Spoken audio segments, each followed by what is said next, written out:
This episode of the Social Issues Podcast brings light to the neglected yet spiraling issue of the wealth gap, widened by the pandemic, which chiefly harms the middle and working class members of society. We tackle strategies for the U.S. government as well as individual Americans to constrict the income disparity. Hello, welcome to the Social Issue Podcast. I'm Tiffany, I'm, and I'm Kyle. so today's social issue is all about wealth inequality in human society. So as we all know, our world is rampant of inequality. There's racial inequality, gender inequality, and of course, what we're talking about today, economic inequality. So Kyle, would you like to go into depth about what economic inequality is for our listeners and viewers who don't know? Sure. Well, there's two main categories of economic inequality: wealth inequality and income inequality. Wealth is defined as an accumulated asset such as savings, pensions, real estate, or stocks. And wealth inequality is in the unequal distribution of those assets between in the population. Income definition is your daily earnings, and income inequality is the inequality of how much is the inequality of your total earning distributed between people. Okay. So let's talk about economic inequality on a global level. So the estimated global wealth is about $260 trillion, and the US and Europe has less than 20% of the world's population, and get this, Kyle, 67% of the world's wealth. Less than 20% of the world's population and 67 of the world, and close to 70% of the world's wealth. U.S. is And 20%. Oh God. US and Europe combined has less than Oh, 20% of the world's. oh God, 20. Yeah, and then China, which has more people than North America and Europe combined, has only about 8% of the wealth. And India and Africa together make up 30% of the population, but only share about 2% of the world's wealth. Oh my God. So, yeah, that's crazy. So how did this come about? Well, according to a world-renowned economist, I don't know if I say it economist or economist, okay, Economist. economist, Branko Milanovic, who specializes in talking about, or not in talking about, in researching about economic inequality. Mm, he describes how economic inequality originated from the economic Big Bang. So it was at first all the countries' incomes were all bunched together, but an important, very important historical event known as the Industrial Revolution, which was basically is basically like an economic revolution because of all the new inventions, um, like more efficient factory methods and um, what is the sewing machine? The sewing machine? Yeah, sewing machines and things things caused like Assembly more line? efficient. Yeah, assembly line, good. More efficient production methods caused the differences in economic differences among countries to basically to explode. So yeah. Wow. 20% for U.S. and Europe. Mm-hmm. Between 67 out that's 67 70. shared for maybe over 100 countries. 67%. Well, U.S. and Europe Yeah. 20. God damn. Yeah. I feel like okay. Well, When you say yeah, about the and then I industrial, feel like sorry, go you ahead. go, you go, you can go. Oh, okay. So I feel like COVID has basically exasperated the wealth gap on a whole different level.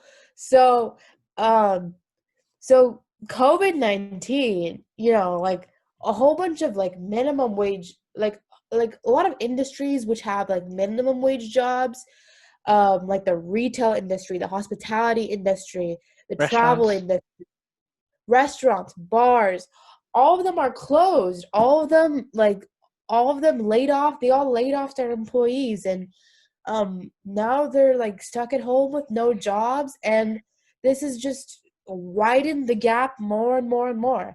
And a new survey by the Pew Research Center found that 43% of adults say that they or someone in their household has lost a job or taken a significant pay cut due to COVID-19. It's Oh crazy. God. I'm glad that my parents are not those people, but I still feel bad about them. Yeah. And it's also kind of a race problem too, because a lot of these minimum wage workers are disproportionately represented by blacks and Latinx communities. So, uh, according to a labor economist, Frances Blau from Cornell University, she says that lower income, less educated people, and minorities are going to get especially hard hit from the pandemic. Oh my God. Like, also, earlier when I said the assembly line, many low income or minimum wage people work as assembly line workers. Mm-hmm. And of course, that started during the Industrial Revolution. And from that until now, that even though the minimum wage for those jobs has increased to $15 an hour, there's still a huge wealth gap or economic gap between the rich and the poor. And like in the past 27 years, from 1970 to 2018, the gap doubled. Yeah. It went from what did I write? $23,000 gap to a $33,000 gap in 27 years. Um, $33,000 gap, No, yeah, or median gap, thirty-three median thousand. Oh, okay. median Between gap. white and black Americans, right? Yeah, mainly from the Pew Research Center, they Mm-hmm. conducted surveys and found that the gap doubled, and Well, and I think it's going to continue with all this COVID also happening around. yeah, it'll just continue to grow. So what, like, so why is economic inequality bad? Like, how does it harm our society? So, I was watching this TED talk by a famous economist named Richard Wilkinson from the UK, and he stated that more economically unequal countries are doing worse in terms of social and health problems. So he displayed this graph, right, uh where he had on the y-axis he has like social and health problems, and on the x-axis he has like the well-developed countries that are well-developed but are highly unequal in terms of economics, us being one of the highest ones. And then us had the most problems in terms of social and health problems. So those problems include life expectancy, math literacy rate, infant mortality, sorry, I have a cold. It's Homicides, fine. imprisonment, teenage births, trust, obesity, and mental illness. So, yeah, isn't this crazy? Isn't this crazy? Yes. Uh, Yeah, and then mental illness is also more common, more unequal societies, and homicide rates are higher in unequal societies as well. I was about to say something about how the low income people are living. Uh, I was I was gonna say this, but low income families, if they get hit by one small accident, their savings can go kaput. Like they Yeah. work for large numbers of hours a- at the minimum Mhm. wage, like $15 an hour. Seven, they might be working 7 days a week, entire year, minimum vacations, and according to someone, an anonymous person on a blog site called Frugaling, they Mhm. called it very stressful, and they had to follow a very strict budget. And according to them, this takes an immense amount of willpower, and the willpower is also tied to energy levels. So if that person had less energy, the willpower to keep saving up or not what's the word, splurge on excess stuff declines. So Okay, yeah. Yeah. And yeah, it's a good point. Especially during the pandemic where people are losing jobs, it's so hard living paycheck to paycheck. And you know how we talked about how like the American dream is like both our parents are immigrants, right? yes, So my parents are both from India and then mine are yours from are both, Vietnam. yeah. So our parents came to America thinking that they would achieve the American dream, right? But according to Richard Wilkinson, the economist I was talking about from the TED Talk, the American dream is basically a mirage because America is, I think no, he said it's the second most unequal, well developed, well developed country. So yeah, like social mobility is really, really difficult in the US. Yeah, like Um, so. and he mentioned a quote saying, if you're looking for the American dream, don't come to America, go to Denmark, which is, Wait, yeah, where is Denmark? Like Europe? yeah, Denmark is in Europe. Wow, So, the American dream has it, in history. It sounded so great for the people immigrants coming over, hmm but now as like past 4 years, it like I've been watching the news and stuff. Immigrants coming over, they're not treated pretty well when entering, or and they're not given much opportunities as well. We're in the information age, right? Most of yeah, us, yeah. Speaking of the information age, right? Another reason for economic inequality is I'm sorry, let me find this. Is because of the skill-based technological change, right? So the jobs, like right now, the jobs are more technology based. So previously, like a lot of the factory jobs, a lot of minimum wage jobs got replaced by robots or are getting replaced by robots and are becoming computerized. And AI, so AIs are taking over. yeah, artificial intelligence, A, yeah. Uh, yeah, so this is basically further increasing the gap. So if you don't have a college education, you're really in trouble um and college because education is pretty hard as well to get even to yeah, get. like, to afford one especially, but um according to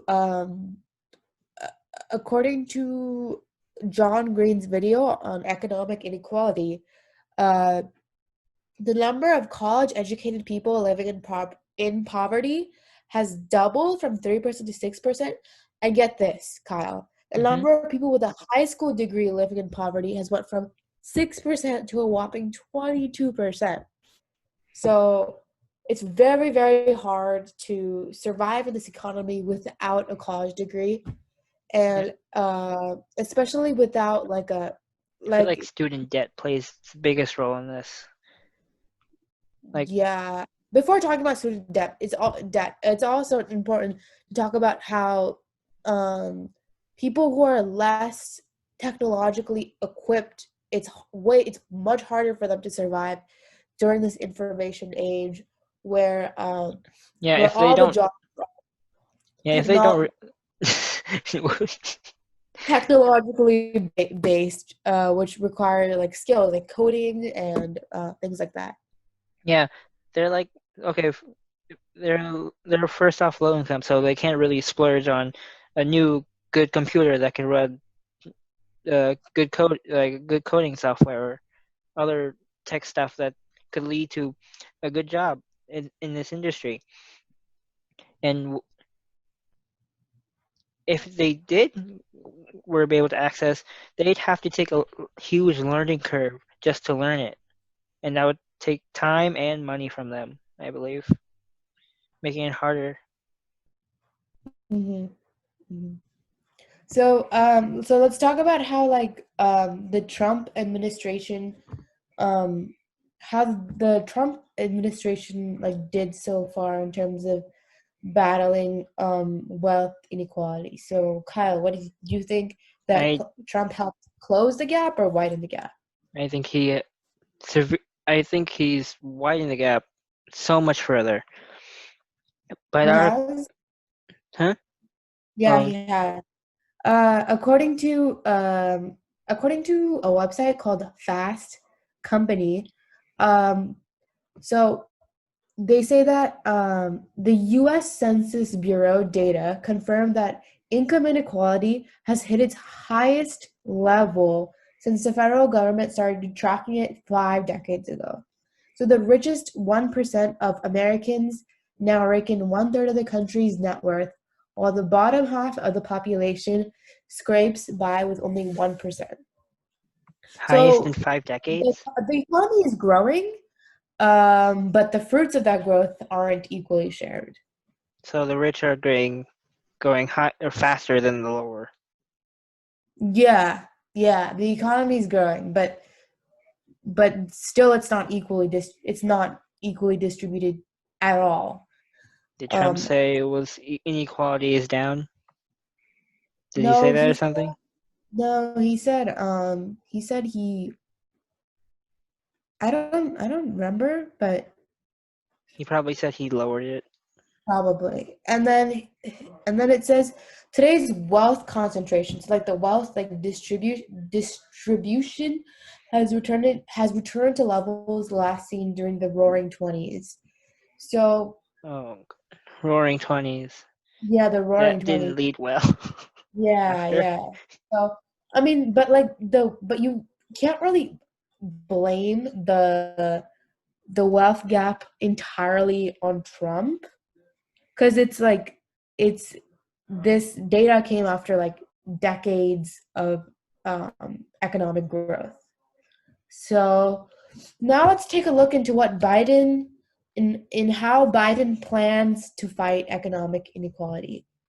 So so Biden says he's gonna raise taxes. He says he's gonna raise the Wait, top income tax rate back to 39.6% from 37%. And I'm looking at a website called Investopedia. when you say raise Um, taxes, does that mean on the wealthy or yeah, the top income tax rate. okay? And then he's also going to apply a Social Security payroll tax for those earning over $400,000 a year. And he's also gonna attempt to close certain loopholes that many of the ultra rich use as an excuse to not pay their taxes, such as Oh the God, step yeah, such as the stepped up basis loophole. And yeah, so that's what he's gonna do in terms of taxes. He wants a pro growth progressive tax code. So that's gonna help solve that's gonna help close the wage gap. getting rid of those loopholes that the rich exploit. That's Yeah, one of those big options. As many of them pay less than we do. Really, they can somehow pay yeah, less than we do. yeah. Okay. And then for student debt, okay, and then student debt is like a huge problem in this country because like We're gonna face it soon, colleges, yeah, we're gonna face it too someday, but hopefully Biden's gonna do something to stop it from or decrease it. oh yeah, to decrease it. At least decrease it. Yeah, like people literally spend their whole lives, like some people literally spend their whole lives trying to pay off student loan debt. And Oh God. Biden says, I'm reading this quote from the Investopedia website. He said Biden expanded his student debt plan and said he wants to forgive all undergraduate tuition related federal student debt for those who make up to 125K and attended 2 and 4-year public colleges and universities. He says he will fund this by repealing the high income excess business losses tax cut in the CARES Act. He also says that he's going to immediately cancel a minimum of $10,000 of student debt per person. Oh, it's a lot of And this money. is actually Senator Elizabeth Warren's idea. And Cutting the money off students' debt? yeah, yeah. So hopefully Biden will help us future college students when we go to college. Hopefully we'll have to. Yeah. When I was planning to looking at college and stuff, I was like, how am I going to pay this? Like, will I have to go do loans and stuff? Yeah. And I'm And then I Biden hope is also sorry. What were you I saying? hope but these things go into effect so I don't really have to worry about the money I have to pay back. I can focus on my studies, getting my education up to get the job I want. Hmm. And then politicians generally tend to overpromise and underdeliver, but I just hope that Biden will maybe implement 50% of what he promised. That's gonna Yeah. help us significantly. Um, so Biden also supports raising the federal minimum wage to $15. So we know in California, I think it's $15, Hmm. but everywhere else, like when we looked up the current minimum wage, according to the Fair Labor Standards Act, the federal minimum wage is about $7.25 per hour. So this is from the U.S. Department of Labor website. So yeah, so he's No, also going to hike up the minimum wage. Yeah. that would that that would decrease the that would decrease the income wealth. Like before, we talked about how there's right Income wealth now, inequality would decrease income wealth inequality, right? yeah, Yeah. like it would slowly do it, but it will over time probably make it go smaller and smaller. Yeah. And don't you think another thing that politicians should offer, which I think Biden is also offering, is more affordable healthcare, right? Because Biden says he plans to continue one of Obama's healthcare Obamacare? policy. Yeah. And so how can how can more affordable healthcare contribute to lower income inequality? So because Well, a lot of Americans go how there's student loan debt. There's also debt that comes from getting an accident or getting ill. Like hospital bills are super expensive. So if we they make are. Like I don't really. yeah, like some people go bankrupt due to one medical debt. Oh God. So if we make healthcare more affordable, then we can help the poor section of our society and make our society more economically equal if we because more of Denmark and Norway, like all those um, more economically fair countries, they all have very, very affordable healthcare, or if not free healthcare, I believe. But for us in the US, it's always been a problem. Yeah.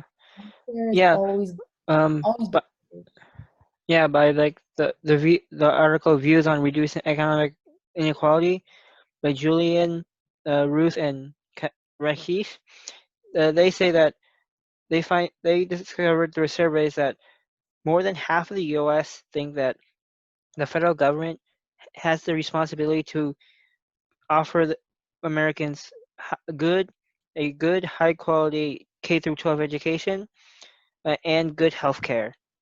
So they don't have so to decrease this would really help decrease uh, wealth inequality, as you stated about medical bills and stuff.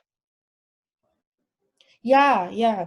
And another thing that would help to reduce wealth inequality is to to provide more affordable access to higher education. Well, we talked about that before, affordable access to higher education, because according to um, according to Time magazine, right, when a person is born into poverty, they're three times more likely to move out of poverty if they get higher education, as in like a college degree. So very, very important that Biden is making a move to help decrease student loans.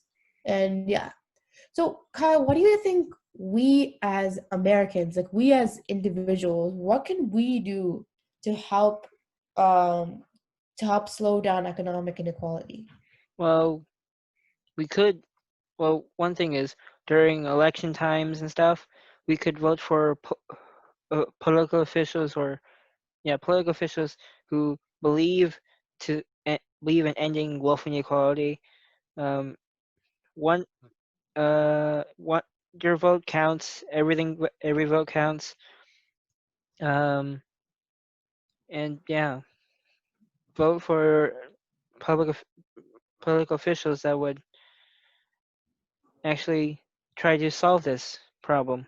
Yeah, it's extremely, extremely, extremely important to pick uh, to vote for propositions and for laws that help things like reducing student loan debt, offering more affordable health care, and more affordable healthcare, raising taxes for from the ultra wealthy, and just things that things that are going to contribute to less economic inequality. So um, things like that, and by voting uh, as individuals, we can make a change.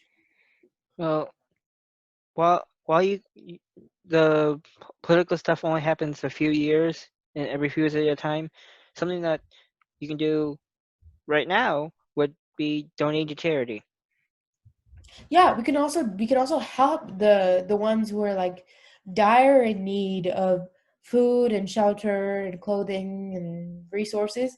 We can help them by donating to charity, volunteering at homeless shelters, and Volunteering like mhm, American Red Cross, helping yeah, helping people during COVID right now. helping people during COVID. That's really, really, it's a really good point. Um, yeah. So I think that's the end of our podcast. I was gonna say wear a mask. Yeah, and wear a mask.